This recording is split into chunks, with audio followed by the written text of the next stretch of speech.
الحمد للہ رب العالمین والعاقبۃ للمتقین والصلاۃ والسلام علی سید الانبیاء والمرسلین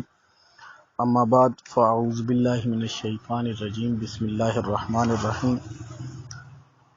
ما کان محمد ابا احد من رجالکم ولکن رسول اللہ وخاتم النبیین وکان اللہ بکل شیء علیما آمنت باللہ و مولانا صدق اللہ العلی العظیم ان اللہ و ملائکتہ یصلون علی النبی یا ایہا الذین آمنوا صلوا علیہ وسلموا تسلیما اللہم صلی علی سیدنا و مولانا محمد و علی آل سیدنا و مولانا محمد وبارک وسلم وصلی علیہ۔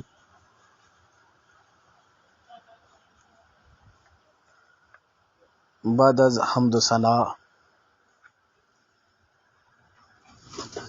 انتہائی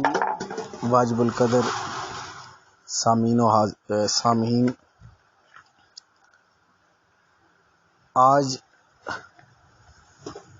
ختم نبوت کورس کا یہ دوسرا لیکچر ہے جس کے اندر ہم عقیدہ ختم نبوت کو سمجھیں گے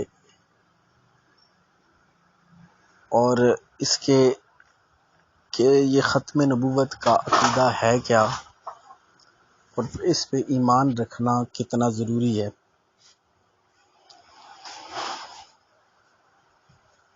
حضرات،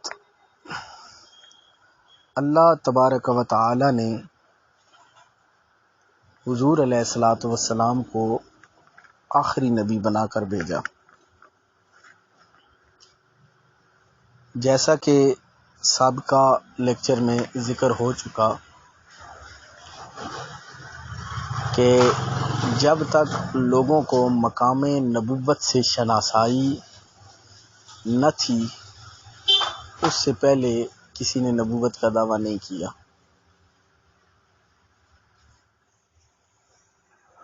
تو اللہ تبارک و تعالی نے حضور صلی اللہ علیہ وآلہ وبارک وسلم کو آخری نبی بنا کر بھیجا۔ سورہ احزاب قرآن کریم فرقان حمید کی 33ویں نمبر کی سورہ ہے اور اس کی آیت نمبر 40 ہے، جس میں خالق کائنات جل جلالہ نے فرمایا کہ محمد صلی اللہ علیہ وآلہ وبارک وسلم تمہارے مردوں میں سے کسی کے باپ نہیں۔ ما کان محمد ابا احد من رجالکم، تمہارے مردوں میں سے آپ صلی اللہ علیہ وسلم کسی کے باپ نہیں۔ حضور علیہ الصلاۃ والسلام کے صاحبزادگان قاسم، طیب، طاہر، ابراہیم یہ بچپن ہی میں وصال کر گئے۔ جو رجل کہا جاتا ہے وہ ایک بالغ مرد کو کہا جاتا ہے۔ آپ کے بیٹوں میں سے کوئی بھی سن بلوغت کو نہ پہنچا، کیوں کہ اللہ تبارک و تعالی نے حضور علیہ الصلاۃ والسلام سے پہلے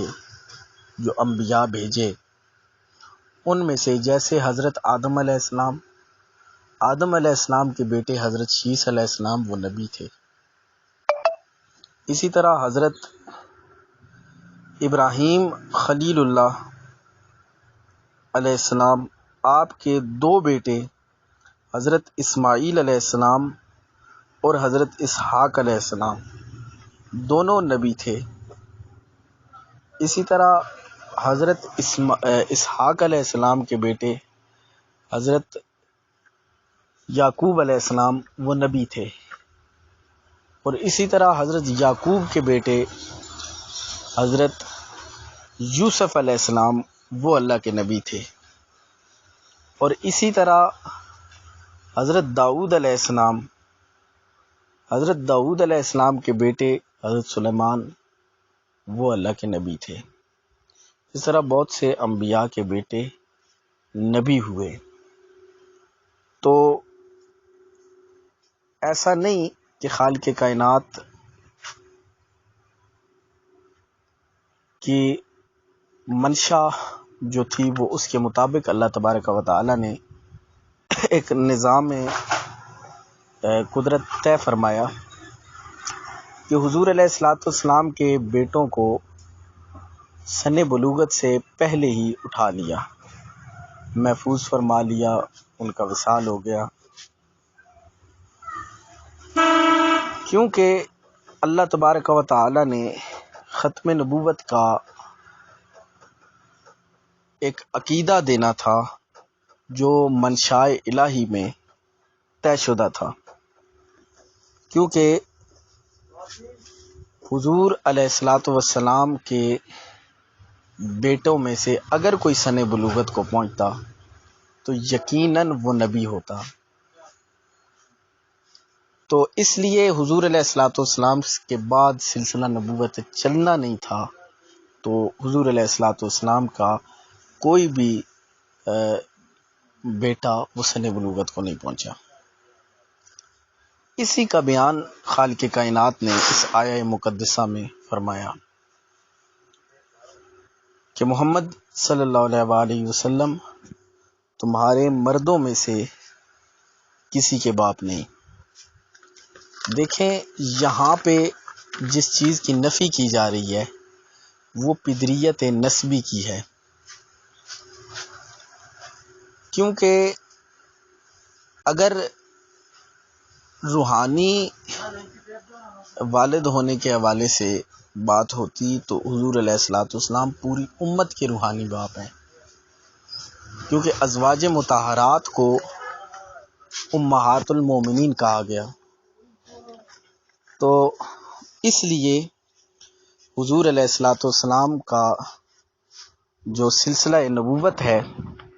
وہ آپ صلی اللہ علیہ وآلہ وسلم تک مکمل ہونا تھا۔ اللہ تبارک و تعالی نے اس کے بیان کے لیے اس کے ابتدا میں فرمایا ما کان محمد ابا احد من رجالکم، محمد صلی اللہ علیہ وآلہ وسلم تمہارے مردوں میں سے کسی کے باپ نہیں، ولیکن رسول اللہ، اور وہ اللہ کے رسول ہیں، وخاتم النبیین، اور آخری نبی ہیں۔ حضرات گرامی القدر، اس آیت کا اپنے سیاق و سباق کے ساتھ یعنی ما قبل اور ما بعد کے ساتھ ایک پورا ربط ہے، یعنی خاتم النبیین کے اصل اختلاف یہ خاتم النبیین کے لفظ پہ جو منکرین ختم نبوت ہیں انہوں نے ڈالنے کی کوشش کی،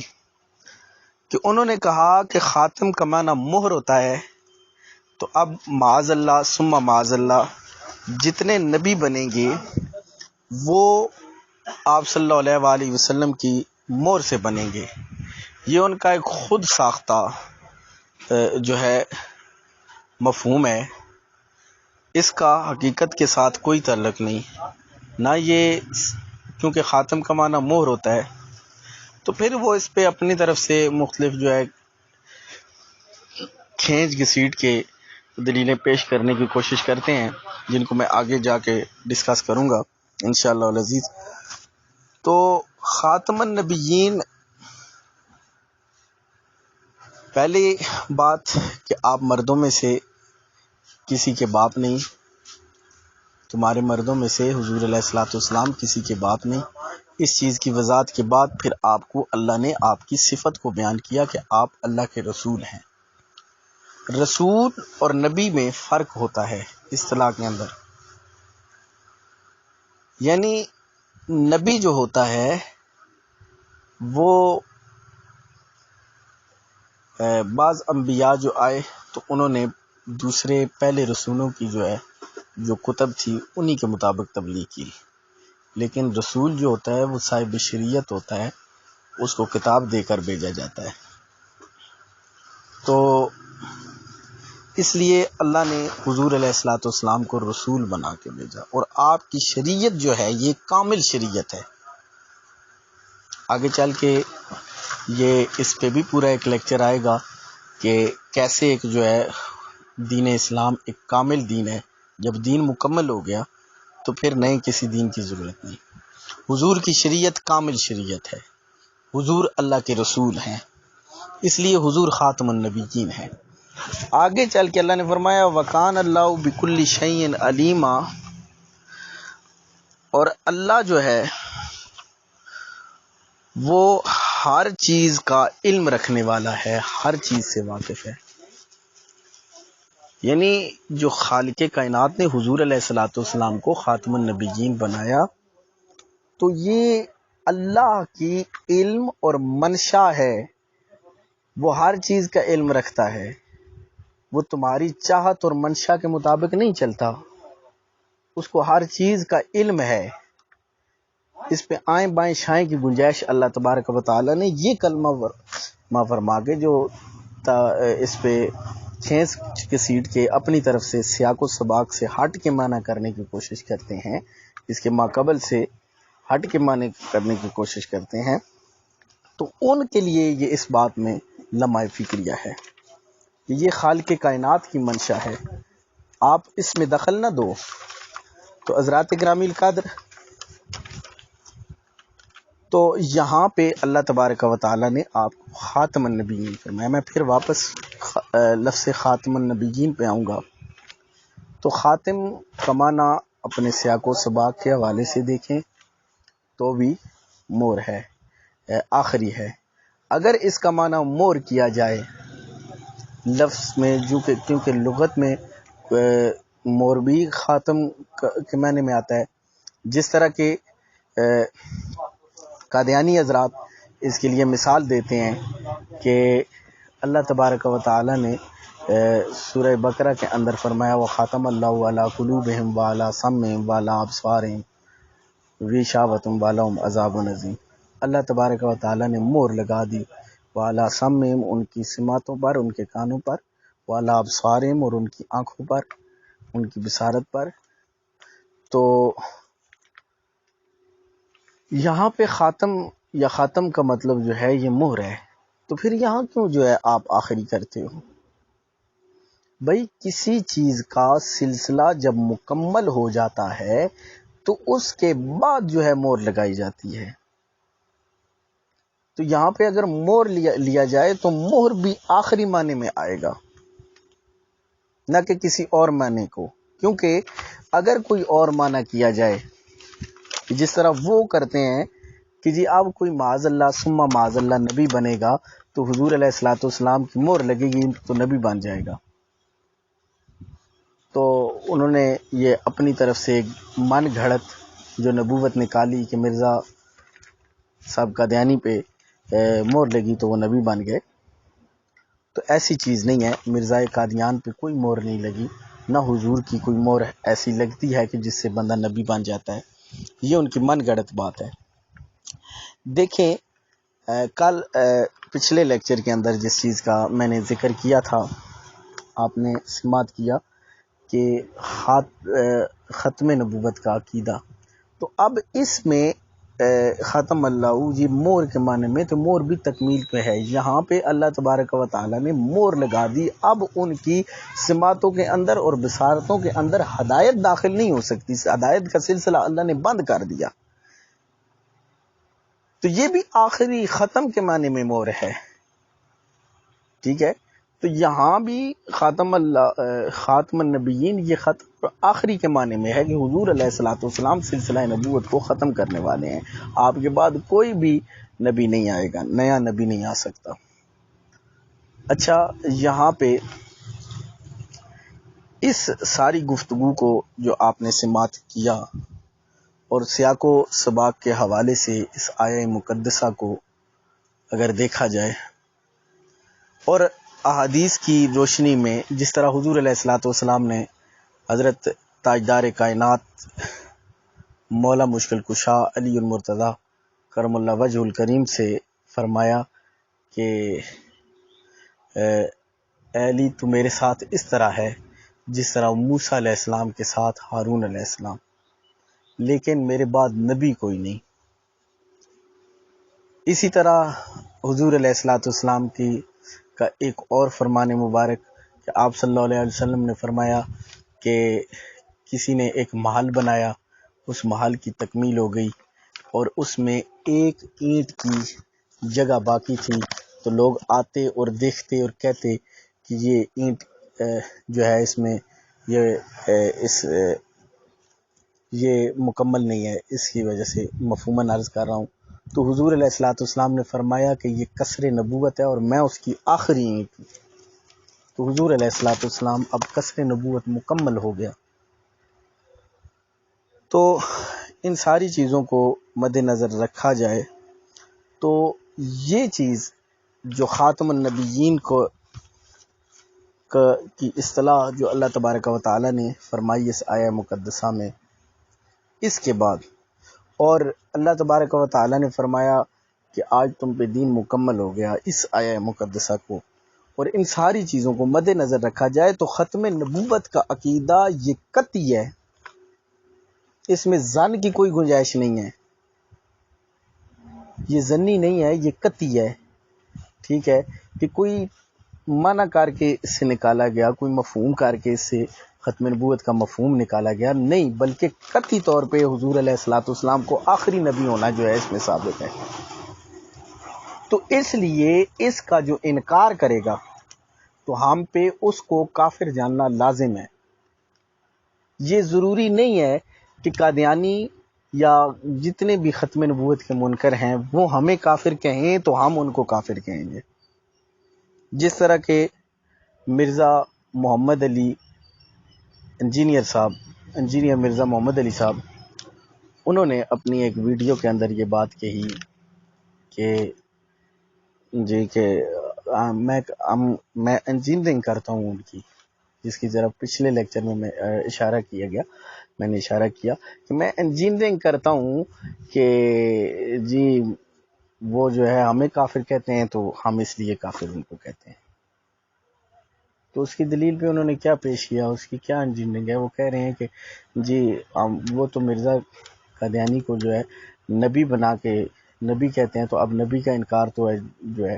اب دیکھیں وہ جو کر رہے ہیں وہ اپنے ذہن کے مطابق کر رہے ہیں،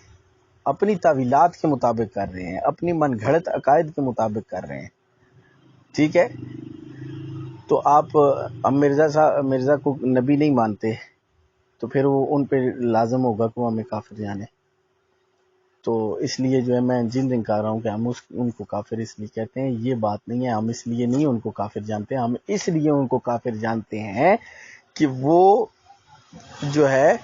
وہ حضور علیہ الصلوۃ والسلام کے بعد ایک نیا نبی مانتے ہیں اور ختم نبوت کے منکر ہیں، اس لیے ہم ان کو کافر جانتے ہیں۔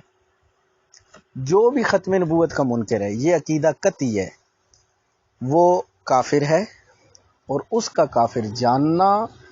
یہ ضروری ہے۔ جو اس کو کافر نہیں جانے گا وہ خود کافر ہو جائے گا، کیوں کہ یہ عقیدہ قطعی ہے، یہ قرآن سے منسوخ عقیدہ ہے، دین مکمل ہو گیا، اب کسی نبی کی ضرورت نہیں، حضور خاتم النبیین ہیں، حضور آخری نبی ہیں، اب کسی بھی نبی کی ضرورت نہیں ہے آنے کی، نئے نبی کی کوئی ضرورت نہیں ہے۔ تو اس لیے ایسی کوئی بھی چیز جو ہے اس کی اسلام میں گنجائش نہیں ہے۔ جو کوئی ایسی بات کرے گا تو اس کا وبال اس کے ذمہ آئے گا، اور جو بھی ختم نبوت کا منکر ہے وہ کافر ہے اور اس کا کافر جاننا ہم پہ لازم ہے۔ اللہ تبارک و تعالی ہم سب کو عمل اور سمجھ کی توفیق عطا فرمائے، اور حضور تاجدار گولڑا حضرت سیدنا پیر میر علی شاہ صاحب رحمۃ اللہ تعالی علیہ کا فیضان سب کو عطا فرمائے۔ وآخر دعوانا الحمدللہ رب العالمین۔